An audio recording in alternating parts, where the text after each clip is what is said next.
네, 안녕하세요. 자전거 정비 지도사반에 오신 걸 환영합니다.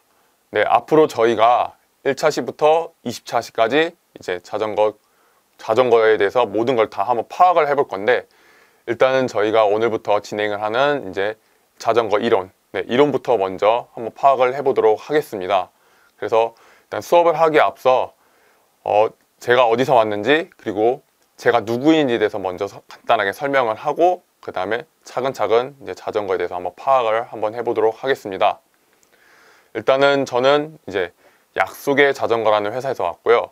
네, 혹시 여기 로고 보이시죠? 네, 약속의 자전거라는 회사에서 왔고, 일단 저희 회사 같은 경우에는 이제 월 1만 원으로 자전거를 빌려서 이제 개인 자전거처럼 이제 사용할 수 있는 자전거 렌탈 시스템을 이제 하고 있습니다. 두 번째로는 이제 정비사반 아니면 이제 자전거 제작 수업을 진행을 하고 있으면서 이제 자전거를 통해서 기부를 하는 이제 나눔 라이딩을 진행을 하고 있습니다. 그리고 마지막 사진을 보시면 이제 저희는 이제 자전거에 관련된 정책도 내세우고 있어요. 혹시나 이제 자전거 타시다가 이제 뭐 자전거 길이 안 좋던가 아니면 자전거 관련된 이제 뭐 불편한 상황이 있다고 하면 그거를 최대한 이제 저희가 목소리를 내어서 이제 우리나라에 이제 안전하게 자전거를 탈 수 있게끔 하는 그런 정책 사업을 진행을 하고 있습니다. 네, 그래서 이제 저는 이제 제가 누구냐 하면 저는 이제 약속의 자전거의 강사를 맡고 있는 박상환이라고 하고 있고요. 네, 그리고 저는 이제 약속의 자전거 정비 이제 디자인 팀장을 맡고 있습니다. 그리고 지금 이제 하나씩 보면 이제 저는 이제 현재 50+ 서부 캠퍼스의 자전거 정비사반을 정비사반 강사를 맡고 있으며 이제 은평구대 자전거 제작 수업을 또 맡고 있는 강사이기도 합니다. 그 외적으로 이제 다양한 사업을 했었는데 이거는 이제 앞에 우리 강의를 들으신 이제 교육생분들한테는 중요치 않으니까 이거는 그냥 후다닥 빨리 넘어가고 이제 본격적으로 한번 이제 과정에 대해서 설명하고 수업을 천천히 진행하도록 하겠습니다. 네, 저희가 이제 앞으로 수업 진행 방향에 대해서 간단히 설명을 드리도록 할게요. 먼저 이제 오늘 진행하는 이제 자전거 이론이 있죠. 네, 자전거 이론이 있고 뭐 수업 방향에 대해서 간단히 설명을 했지만 뭐 이제 자전거 종류나 아니면 자전거 명칭 아니면 구성품에 대해서도 간단히 설명을 드릴 거예요.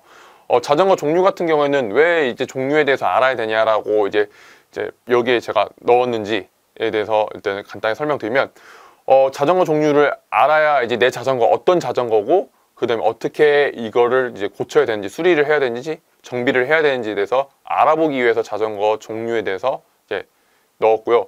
그 다음에 이제 구성품이나 명칭에 대해서 넣었습니다. 당연히 자전거 안에 뭐 예를 들어 구동 파트, 뭐 조향 파트, 그 다음에 이제 뭐 휠셋 뭐 이런 게 있는데 요거를 아셔야 그래야 이제 자전거 정비하시는데 많은 도움이 되면서도 또 하나는 쉽게 정비를 할 수 있다라고 생각하기 때문에 이제 이런 이제 설명을 넣었습니다. 그리고 두 번째 2차 시 같은 경우에는 휠 파트예요. 휠 파트 같은 경우에는 이제 펑크나 및 그 다음에 뭐 공기압 아니면 타이어 튜브에 대해서도 간단하게 알아볼 거예요. 타이어 종류가 무엇인지, 타이어 사이즈를 어떻게 보는 건지, 근데 펑크가 났을 때 어떻게 이제 대처를 해야 되는 건지, 그런 거에 대해서 이제 이론으로 한번 알아보고, 그 다음에 3차 시 같은 경우에는 이제 자전거 조향 및 구동 파트를 진행할 거예요. 말 그대로 조향이라면 이제 우리 알고 있는 자전거 핸들 부분이죠. 그 다음에 핸들 부분이고, 근데 구동 파트는 뭐 예를 들어 뭐 페달, 그 다음에 크랭크, 이제 그런 부분 아니면 뭐 이제 비비라고 하고 있는 이제 뭐 베어링 관련된 부분에 대해서도 이제 하나씩 이렇게 알아볼 거예요. 네.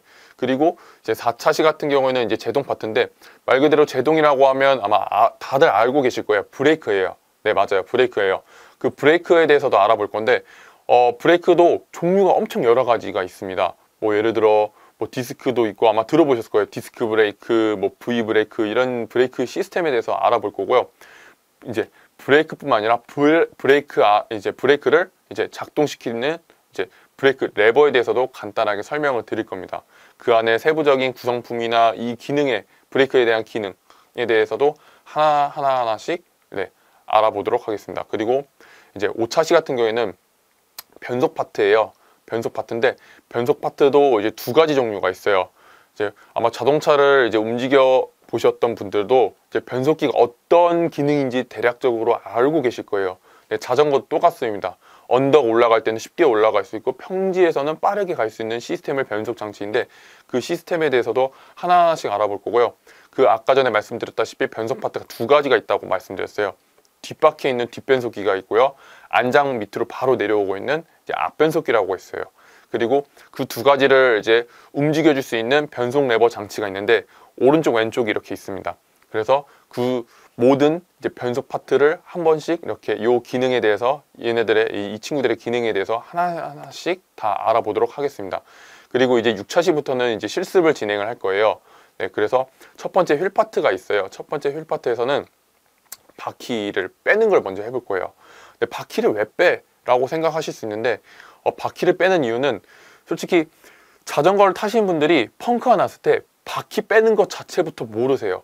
그리고 두 번째 같은 경우에는 체인의 위치가 있는데 체인의 위치를 알맞게 맞춰주면 바퀴를 쉽게 뺄 수 있고 자전거도 이제 변속기도 이제 안 다치고 쉽게 뺄 수 있는데 그걸 모르고 그냥 막 무턱대고 빼시다가 변속기가 망가지는 경우를 본 경우가 있습니다. 네.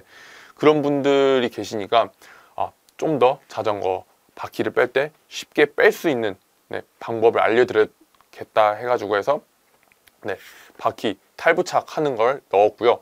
두 번째 같은 경우에는 휠파트 두 번째는 이제 펑크 바퀴를 뺐으면 이제 펑크를 찾아야 되잖아요. 펑크가 나는 위치를 그 펑크 위치를 찾는 이제 펑크 패치를 한번 해볼 거예요. 그래가지고 펑크 패치도 해보고 그 다음에 이제 휠파트 세 번째에서는 이제 자전거 허브라고 있습니다. 그 허브라고 하는 거는 바퀴 구름성인데 아마 타시다가 내 바퀴 왜 이렇게 잘 안 나가지? 이렇게 생각하신 분들이 계세요. 그렇다고 하는 거는 뭐 예를 들어 허브 안에 있는 베어링, 구슬들 베어링이 안에 있는 기름이 말라가지고 이제 아니면 없어져서 그런 거일 수도 있고 아니면 너무 강력하게 잠겨져 있어서 그러는 건데 그걸 한번 살짝 풀어보던가 아니면 이제 베어링 안에 있는 구리스를 넣어가지고 구름성을 좋게 하는 걸 한번 해볼 거예요. 그리고 이제 휠파트 마지막은 이제 스프라켓이라고 하는 이제 우리가 알고 있는 체인을 걸어주는 기어라고 하거든요. 보통 대부분 다 기어 아니면 뭐 장치 뭐 다양하게 부르는데 요거 정식 명칭 스프라켓이라고 하는 건데 요거를 탈부착하는 거고 이 친구의 기능에 대해서 한번 알아보면서도 이제 탈부착하고 기능도 알아보고 그 다음에 이제 스프라켓을 고를 때 고르는 방법, 보는 방법 이런 걸 한번 해볼 거예요. 그리고 10차시 같은 경우에는 조향 파트인데 조향 파트는 아마 알고 계셨던 것처럼 뭐 핸들, 우리 알고 있는 이렇게 핸들이죠. 핸들하고 그 다음 변속 장치, 그 다음 브레이크 장치가 있을 거예요. 그래서 요 위치, 핸들의 위치나 브레이크 장치를 알맞게 세팅하는 걸 진행을 할 겁니다. 그리고 11차시 조향 파트 두 번째인데요. 말 그대로 이제 핸들이 있으면 그 핸들을 잘 움직여 줄 수 있는 이제 헤드셋이라고 하는 게 있습니다. 근데 그 헤드셋 안에 똑같이 베어링이 있어요. 이제 핸들 부분을 잘 움직여 줄 수 있는 이제 베어링이 있는데 우리가 그 헤드셋을 잘 움직여야 이제 원하는 방향으로 이렇게 움직일 수 있잖아요. 그래서 헤드셋을 분해를 해가지고 베어링도 한번 세척해보고 그 다음에 이제 장착도 해가지고 이제 쉽게 그리고 오래 지속될 수 있게끔 잘 움직일 수 있게끔 이제 하는 그런 실습을 할 겁니다. 그리고 구동 파트 이제 구동 파트로 넘어갈 거예요. 12차 시부터는 구동 파트를 할 건데 구동 파트 같은 경우에는 이제 아까 전에 말씀드렸다시피 뭐 이제 크랭크가 있고요. 그 다음에 페달이 있습니다. 그리고 그 페달과 크랭크 그리고 프레임에 연결해주는 이제 바텀 브라켓이라고 하는 BB. 이건 그냥 바텀 브라켓 BB라고 하면 좀 어려울 수 있으니까 그냥 베어링이라고 할게요. 프레임에 이제 크랭크에 연결해주는 베어링이라고 할게요. 쉽게. 그 부분을 이제 분해를 하고 그 다음에 이제 장착하는 것까지 했는데 여기서 이제 크랭크나 페달 같은 경우에 이제 관심 있어 하시는 분들이 계세요. 왜냐하면 자전거를 업그레이드나 아니면 자전거 고치려고 하시는 분들이 계시고요.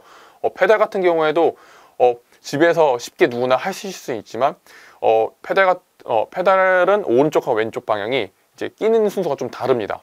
그래서 요거도 한번 이제 알려드리기 위해서 실습을 한번 넣어봤습니다.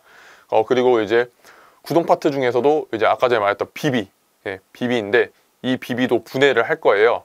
분해를 해가지고 안에 이제 베어링을 넣고 이제 먼지 같은 거 한번 싹 닦아보고 그 다음에 구리스를 칠하고 그 다음에 잘 구름성 있게 좀 더 이제 쉽게 빠른 속도로 이제 베어링이 페달이 그리고 크랭크가 잘 움직일 수 있게끔 이제 한번 해보도록 할게요, 실습을. 그리고 이제 14차시부터 브레이크 파트로 넘어갈 거예요.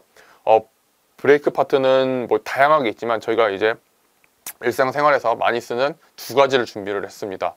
네, 뭐 14차시는 이제 뭐 V 브레이크, 그 다음에 이제 15차시는 이제 캘리퍼 브레이크, 이 두 가지를 진행을 할 거고요. 브레이 브레이크 같은 경우에는 아마 지나가다가 일상생활용 자전거에서 많이 보셨을 거예요. 이제 이렇게 V자로 모양이 되면서 이렇게 브레이크, 이렇게 양쪽 바퀴를 잡아주는 역할이고요. 캘리퍼 브레이크는 혹시나 뭐 하이브리드 자전거나 아니면 뭐 이제 사이클, 로드바이크 자전거에서 요새라기보다는 좀 보이는 그런 자전거 바퀴에 들어가는 시스템인데, 이제 그 두 가지 시스템을 이제 한번 저희가 분해를 해보고 패드도 한번 교체를 해보고 선도 한번 교체를 해서 작동하는 걸 한번 해보도록 할게요. 네. 그리고 이제 16차시에는 안장 파트를 할 거예요. 안장 세팅하는 것부터 시작해서 안장 높낮이 뭐 이런 걸 한번 맞춰보는 걸 한번 해볼 거고요. 그리고 17차시 같은 경우에는 이제 체인 파트를 넘어갈 거예요. 체인의 수명을 어떻게 확인하는지, 수명을 어떻게 확인하는지, 그리고 체인이 끊어졌을 때, 이 대처하는 방법, 아니면 수명이 다한 체인을 교체할 수 있는 방법, 집에서 누구나 할 수 있는 교체할 수 있는 방법에 대해서도 이제 간단히 설명을 드릴 거고, 그 다음에 이제 18차시 같은 경우에 변속 파트로 넘어갈 거예요. 18차시, 19차시는. 그래서 앞변속기, 뭐 뒷변속기, 이 관련된 거를 한번 이제 세팅을 하고, 그 다음에 선도 한번 교체를 해보고, 이렇게 해보도록 하겠습니다. 그리고 마지막 20차시 같은 경우에는 자전거 생활 기초 정비라고 해서 자전거 타기 전에나 타고 난 후에 자전거 상태를 확인을 할 거예요. 뭐 예를 들어 브레이크가 작동이 잘 되고 있는지, 그리고 뭐 예를 들어 변속기가 작동이 잘 됐는지, 바퀴에 바람이 빠져 있는지, 뭐 그 다음에 자전거 들어서 한번 이제 바닥에 살살 톡톡 치면서 이제 뭐 부품 같은 게 빠지는 게 없는지, 이런 걸 한번 해보도록 하겠습니다. 그래서 저희가 이제 자전거 정비사반 이론을 이제 본격적으로 진행을 할 거예요. 그리고 이제 첫 번째는 자전거 종류에 대해서 이제 한번 알아보도록 하겠습니다. 자전거 종류 첫 번째 같은 경우에는 이제 로드 바이크, 아니면 로드 자전거, 뭐 사이클 자전거로 하고 있는데, 이제 밑에 이제 설명과 같이 이제 사이클이라고도 부르면서도 이제 빠른 속도를 내기 위한 자전거라 생각을 하시면 돼요. 그리고 무게도 엄청 가볍고요, 되게 날렵해요. 그래서 아마 이제 한강에 나가 보시면 종종 이제 쫄쫄이 그 사이클복을 입고 이제 타시는 분들을 많이 보셨을 거예요. 이런 자전거를 이제 로드 바이크라고 생각하시면 돼요. 약간 이제 핸들 모양이 이제 우리 양뿔 모양으로 이렇게 되어 있잖아요. 이런 이제 좀 날렵하게 생긴 자전거 로드 바이크라고 하고요. 두 번째는 타임 트라이얼. 로드 바이크보다 더 빠른 자전거라고 생각하시면 돼요. 로드 바이크보다 더 빠르고, 그냥 철인 3전 경기 혹시 알고 계시나요? 철인 3전 경기에서 많이 타시는 그런 이제 독주형 자전거라 생각을 하시면 되겠습니다. 그리고 이제 아마 다들 보셨을 거예요. MTB 산악용 자전거라고 되어 있는데, 뭐 비포장도로나 아니면 이제 뭐 그런 뭐 산길 같은 것도 쉽게 수월하게 이제 잘 달릴 수 있는 그런 자전거라고 이제 생각하시면 되겠습니다. 그리고 이제 하이브리드, 지금 이제 저희 밑에 여기 설명과 같이 MTB랑 그 다음에 로드랑 합쳐진 거라고 생각하시면 돼요. 이게 왜 어떻게 왜 합쳐졌지? 라고 생각하실 수 있는데, 얇은 로드 바퀴랑 그 다음에 이제 생활용, 이제 우리 알고 있는 이제 생활용 이제 MTB 자전거가 이제 모양이 이렇게 생겼어요. 근데 되게 튼실하게 나왔거든요. 그래서 그 두 가지를 합쳐서 나온 게 하이브리드라는 자전거입니다. 이것도 많이 보셨을 거예요. 길가에 이렇게 타고 다니신 분들 보면. 그리고 이제 미니벨로. 이제 이것도 많이 보셨을 겁니다. 아기자기한 것도 있지만, 뭐 접이식 자전거로도 많이 나오고요. 그래서 왜 미니벨로냐 하면, 미니라는 거는 말 그대로 작다라는 의미고, 벨로는 자전거인데, 말 그대로 바퀴가 작은 자전거라고 생각을 하시면 돼요. 그리고 보통 20인치 이하인 자전거들이 많아요. 미니벨로는. 이런 자전거라고 생각을 하시면 될 거예요. 그래서 지금 하나씩 설명을 드리고 있는데, 혹시나 집에 있는 자전거가 어떤 자전거인지, 내 자전거가 어떤 자전거인지 한번 파악을 해보시는 게 좋을 것 같습니다. 그리고 이제 BMX, 요새 이제 우리 초중고 친구들이, 아니면 이제 좀 요 자전거, 그러니까 뭐랄까, 묘기를 좀 좋아하는 분들이 많이 타시더라고요. 특히나 이제 초중고, 네, 아까 전에 이제 제가 설명드렸던 것처럼 초중고 학생분들이 많이 타시더라고요. 왜냐하면 이 자전거는 말 그대로 묘기를 이제 하기 위해서 나온 자전거고, 얘도 미니벨로라고 생각하실 수 있지만 이제 미니벨로랑 좀 약간 달라요. 왜냐면 이 친구는 이제 변속 채취가 아예 없고요. 네, 말 그대로 이제 그 뒤로도 굴릴 수가 있는 자전거라 생각하시면 돼요. 그리고 묘기를 위해서 만들어진 자전거여서 바퀴 자체도 되게 두껍습니다. 두껍고 그다음 프레임도 되게 단단하게 나와가지고 그냥 묘기용 자전거 BMX라고 생각을 하시면 되겠습니다. 그리고 펫바이크, 아마 사진상으로는 크게 티가 안 날 수 있는데 바퀴가 우리가 알고 있는 그 MT 바퀴의 2배라고 생각하시면 돼요. 네. 그리고 이제 이 친구 같은 경우에는 험난한 이제 그런 지형에서도 이렇게 전천후로 이렇게 달릴 수 있는 자전거고요. 그다음에 엄청 넓은 타이어, 아까 말씀드렸다시피 MTB 바퀴 2배라고 생각하시면 돼요. 일반 자전거는 그냥 바퀴 구르면 그냥 숭숭숭 소리 나는데 이 친구는 정말 뭐 오토바이가 굴러가는 그런 소리 마냥 바퀴가 엄청 커가지고 네, 엄청 튼실튼실한 자전거라 생각하시면 돼요.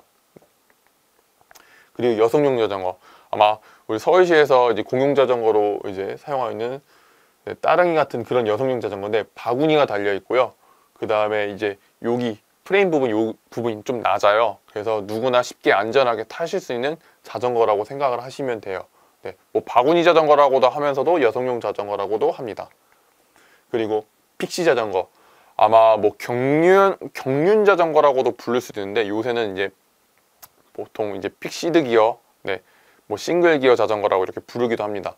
그래서 고정 기어라고 해가지고 해서 바퀴를 이제 굴리면 바퀴도 같이 아까 전에 이제 나왔던 BMX랑 약간 비슷한 원리라고 생각하시면 돼요. 단수는 하나이면서도 이제 바퀴를 굴리면 뒤로도 갈 수 있고 앞으로도 갈 수 있는, 그렇다고 이 자전거는 묘기용 자전거는 아니에요. 네. 묘기용 자전거는 아니고 그냥 아까 전에 말씀드렸다시피 정말 쉽게 그냥 경륜 자전거에서 좀 유래가 된 거라고 볼 수도 있어요. 네. 그리고 핸들은 이제 로드랑 비슷한 이제 핸들바를 사용하고 있습니다. 네, 그리고 이제 두 번째, 자전거 명칭. 자전거 명칭에서 구성품에 대해서도 먼저 한번 알아볼게요. 자전거 명칭은 엄청 다양해요. 당연히 더 안에 들어가면 더 이제 세부적으로 들어가면 이제 더 다양한 엄청 많은 이제 명칭이 있는데 그냥 대표적인 걸로만 한번 이제 저희가 이렇게 조사를 해서 네, 가져왔습니다. 뭐 안장도 있고 뭐 스템이라고 하는 부분인데, 그리고 그다음에 뭐 핸들, 뭐 브레이크, 뭐 아까 허브가 나왔고 뭐 이제 뭐 바텀 브라켓, 뭐 앞변속기, 뭐 이제 크랭크, 뭐 체인, 스프라켓 이렇게 나와 있죠. 뒷변속기 나와 있고. 네.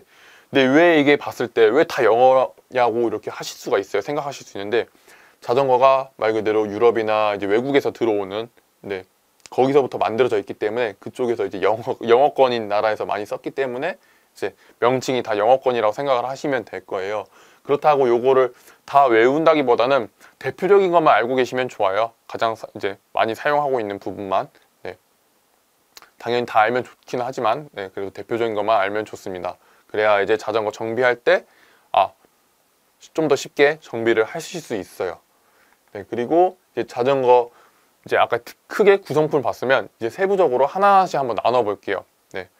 보면 이제 우리가 알고 있는 이제 프레임이라고 하면서도 자전거 몸통이라고 해요. 네. 혹시 프레임이라는 단어가 이제 생소하다고 하면 몸통이라고 해도 되는데, 그래도 이제 우리는 앞으로 자전거 정비를 해야 되기 때문에 이제 프레임이라는 단어를 좀 쓸게요. 그래서 자전거 몸통, 네, 프레임이 있고요.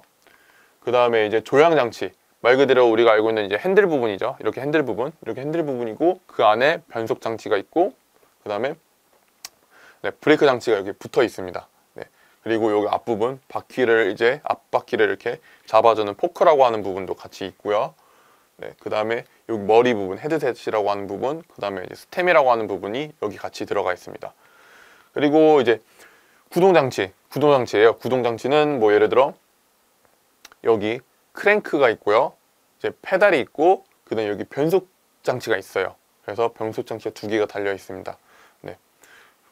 자전거를 움직이려면 결국에는 이제 저 구동 장치가 이제 이제 저희가 발을 밟아서 힘을 전달했을 때 이 친구들이 이제 움직여줘야 바퀴를 움직여서 자전거가 나갈 수 있는, 네, 그런 장치이고요. 가장 중요하다고 볼 수도 있어요. 네, 가장 중요하다 볼 수 있습니다. 이 친구들이 움직여야 이제 자전거 움직일 수 있기 때문에요. 하지만 더 중요하다고 생각한 건 있습니다. 뭐냐면 바로 바퀴, 휠셋이라고 하는 부분인데, 이거 같은 경우 결국에는 아까 전에 앞부분에 나왔던 구동장치가 힘을 가했으면 이 친구들이 이제 지면과 마찰을 이용해서 자전거가 움직일 수 있게끔 해주는 거잖아요. 네, 그래서 휠셋 장치도 이제 중요한 부분이라고 생각합니다. 네, 그래서 여기 휠셋 장치가 이렇게 있다고 생각하시면 되고요. 그 다음에 이제 제동 장치. 이제 모든 이제 움직이는 것도 좋지만 결국에는 움직였으면 위험한 상황에서, 위급한 상황에서 멈춰야 되는 상황도 필요하잖아요. 네, 가장 생명에 이제 연관되어 있는 제동 장치가 있습니다. 바로 브레이크죠. 네, 브레이크가 있고, 브레이크 위치는 다 다양해요. 지금 저희가 이제 화면에 나와 있는 거는 바퀴 이제 아래쪽인데, 뭐 여기 위쪽에도 있을 수도 있고 여기 뒤쪽에도 있을 수가 있어요. 네, 그래서 이렇게 제동 장치가 이렇게 있습니다. 그리고 저희가 앞으로 이제 실습을 하면서 준비물에 대해서 간단하게 설명을 드릴게요. 손을 안 다치기 위해서는 당연히 정비 장갑이 필요하고요. 그 다음에 우리가 일상생활에서 많이 볼 수 있는 이제 십자 드라이버랑 마이너스 드라이버가 있고요. 이제 케이블 같은 게 있어요. 케이블 같은 게 있는데 그 케이블을 자르는 이제 케이블 커터기가 있고요. 그다음에 뭐 육각렌치 혹시나 케이블 커터기 없다고 하면 벤치나 이제 니퍼 같은 걸로 잘라 주셔도 돼요. 네, 그리고 이제 육각형 나사가 자전거에 좀 많이 들어가요. 네, 그래서 육각렌치가 필요하고, 체인 커터기, 체인을 자를 때 쓰는 이제 체인이 끊어졌을 때 사용하는 체인 커터기가 있고요. 그 다음에 체인링크 분리공구인데, 혹시나 자전거에 체인과 체인을 연결해주는 이렇게 핀 같은 게 있어요. 네, 이 핀 같은 게 있는데 그 핀을 분리할 때, 근데 굳이 체인 분리공구 같은 경우에, 체인링크 분리공구 같은 경우에는 이 공구가 없어도 손으로 빼질 수 있는 경우가 있습니다. 그래서 하지만 그래도 한번 넣어봤어요. 왜냐하면 손으로 안 풀리는 경우가 있기 때문에. 그래서 한번 넣어봤고, 근데 우리가 알고 있는 몽키 스패너, 네, 몽키 스패너가 있고, 그다음에 프리힐 공구, 스프라켓을 이제 탈부착할 때 쓰는 이제 프리힐 공구가 있고요. 그 다음에 헤드셋 렌치라고 있는데, 말 그대로 조향 부분, 그러니까 아까 전에 이제 조향 부분에 있는 헤드셋 부분, 핸들 부분을 풀 때 사용하는 건데, 굳이 헤드셋 렌치가 없다고 하면 몽키 스패너 대자로 쓰셔도 상관이 없으세요. 네, 저희도 헤드셋 렌치가 이제 망가졌을 때는 몽키 스패너 대자로 써가지고 이제 머리 부분 나사를 이렇게 풉니다. 네. 그리고 이제 크랭크 리무버도 모양이 다양한데, 우리가 이제 앞으로 실습하는 자전거는 대부분 다 생활 자전거이기 때문에 생활 자전거 기준으로 해가지고 크랭크 리무버를 이제 가져왔습니다. 말 그대로 크랭크를 탈착할 때 쓰는 거라고 생각을 하시면 되고요. 그 다음에 이제 뭐 타이어 리무버, 이제 뭐 펑크 패치 이렇게 있고요. 그 다음에 허브콘 렌치. 일단은 먼저 타이어 리무버 같은 경우에는 말 그대로 타이어를 뺄 때 쓰는 건데, 보통 타이어 주걱이라고 부르신 분들이 계시더라고요. 근데 이제 정식 명칭은 타이어 리무버라고 하고, 그다음 펑크 패치는 말 그대로 펑크가 난 자리에 이제 우리가 상처 났으면 밴드를 붙이듯이 그 펑크가 난 자리에 이제 밴드를 붙일 거예요. 패치를. 그래서 그 펑크 패치 세트. 그다음 허브콘 렌치가 있습니다. 허브콘 렌치는 아까 전에 이제 바퀴 구름성에 대해서 이제 얘기를 했는데, 그 구름성을 조절할 때 쓰는 공구라고 생각을 하시면 돼요. 그리고 카트리지 비비 공구라고 했는데, 카트리지 비비 공구는 이제 비비를 뺄 때 사용하는 공구라고 생각을 하시면 될 겁니다. 네. 그리고 랑링 및 뭐 스프라켓 홀더 공구라고 되어 있는데, 아까 전에 프릴 공구랑 비슷한 거라 생각하시면 됩니다. 말 그대로 요 검은색 부분은 바퀴를 뺄 수도 있고요. 그 다음에 요 부분은 이제 지금 카트리지 비비 공구랑 요 비비 공구는 약간 별개이지만 완전 생활용 자전거에 있는 그 랑링이라고 하는 이제 부품을 뺄 때 쓰는 이제 공구라고 생각하시면 되고, 요 체인 같은 경우에는 이 스프라켓이 이제 자연스럽게 움직일 거예요. 근데 그 움직이는 거를 고정해주는 역할이라고 생각을 하시면 됩니다. 그리고 마지막으로 고무망치가 있고요. 뭐 이거 지금 대표적으로 가져왔지만 더 이제 많은 공구가 있을 거예요. 아마 그 공구는 저희가 실습하면서 또 다시 설명을 드리도록 하겠습니다. 그래서 네, 이제 공구에 대해서 설명이 끝났고, 이제 뒤에 보시면 이제 자전거 메인테너스라는 책이 나와 있어요. 제가 이 책을 왜 준비를 했냐면, 왜 여기 나와 있냐면, 혹시나 저희 모든 과정을 다 이제 보고 실습을 하셨지만 당연히 정비라는 거는 이제 계속 해야 손에 익고 그 다음에 쉽게 하실 수 있는 건데, 하시다가 도중에 안 하셔서 잊어버리시는 경우가 있어요.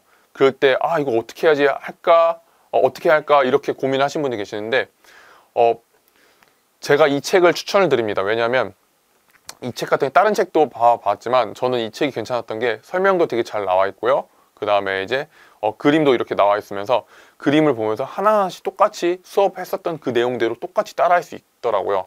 네, 지금까지 1차 시를 들으시냐고 정말 고생 많으셨어요. 그래서 오늘 1차 시는 여기까지 일단은 진행을 하도록 하겠습니다. 네, 그래서 교육생분들 정말 고생하셨습니다. 네, 감사합니다.